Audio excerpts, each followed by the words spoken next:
வந்து கலந்துக்கோன்னு சொல்லிட்டு நான் சொல்லல, லட்சுமி அம்மா சொல்லல, இல்ல அவங்க வீட்டுல இருக்கிறவங்க யாரும் சொல்லல, அக்கம் பக்கத்துல யாரும் சொல்லல, அம்மா சொல்லியிருக்கா.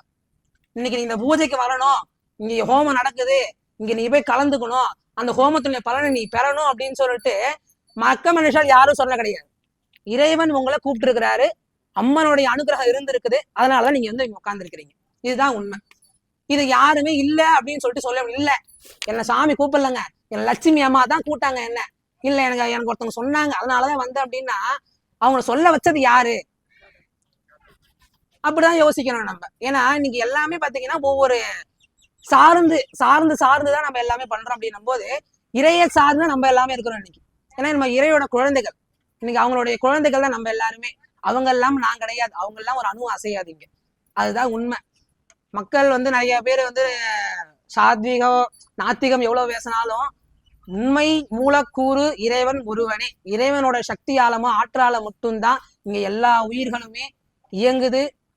அதன் மூலயமா தான் எல்லாமே காரண காரியம் எல்லாம் நடக்குது. அதுதான் உண்மை, அதுதான் சத்தியம். அதன்படி பார்த்தீங்கன்னா இந்த பூஜை ஆகிறது, இந்த பூஜையில என்னென்ன பலன் கிடைக்கும் அப்படின்னு சொல்லிட்டு நானே சொல்லிடுறேனே. நம்ம பார்த்தீங்கன்னா இங்க விநாயகரை வச்சிருக்கோம். முதல் பூஜை பார்த்தீங்கன்னா விநாயகருக்கு தான். எப்பயுமே நம்ம எந்த காரியம் ஆரம்பிச்சாலும் முழு முதல் கடவுளாக விளங்கக்கூடிய விநாயக பெருமான முதல்ல பிரார்த்தனை பண்ணணும். அணுகை அப்படின்னு பேர், அதுக்கு உத்தரவு வாங்குதல் அப்படின்னு பேரு.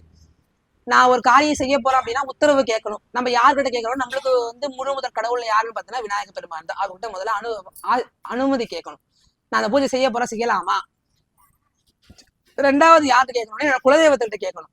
ஏன்னா இன்னைக்கு எவ்வளவு தெய்வங்கள் இருக்கலாம், எவ்வளவு சக்திகள் இருக்கலாம், அந்த சக்திகளுக்கெல்லாம் ஆதாரம் பார்த்தா யாருன்னு பார்த்தா நம்ம குலதெய்வம் மட்டும்தான். இன்னைக்கு நம்மளுக்கு எந்த ஒரு பிரச்சனையா இருந்தாலும் நம்மளை ஓடோடி வந்து காப்பாற்றக்கூடிய முதல் தெய்வம் யாருன்னு பார்த்தா நம்ம குலதெய்வம் தான். நம்ம குலதெய்வம்ன்றது யாரும் கிடையாது, நம்மளுக்கு நம்ம முன்னாடி வாழ்ந்த முன்னோர்கள், அதாவது ஒரு 7 தலைமுறைக்கு முன்னாடி வாழ்ந்த முன்னோர்கள் தான் நம்மளுடைய குலதெய்வமா இந்த ஜென்மத்துல வந்து நம்மளுக்கு ஆசீர்வாதம் பண்ணுவாங்க.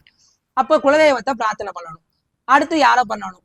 கிரக கோச்சாரங்கள் அப்படின்னு சொல்லக்கூடிய இன்னைக்கு நம்ம பிறந்ததுல இருந்து சாகர வரைக்கும் நம்மளை ஆட்டி வைக்கிறது, ஆட்ட செய்யறது எல்லாம் பார்த்தீங்கன்னா நவ கிரகங்கள் அப்படின்னு சொல்லக்கூடிய கோள்கள் தான்.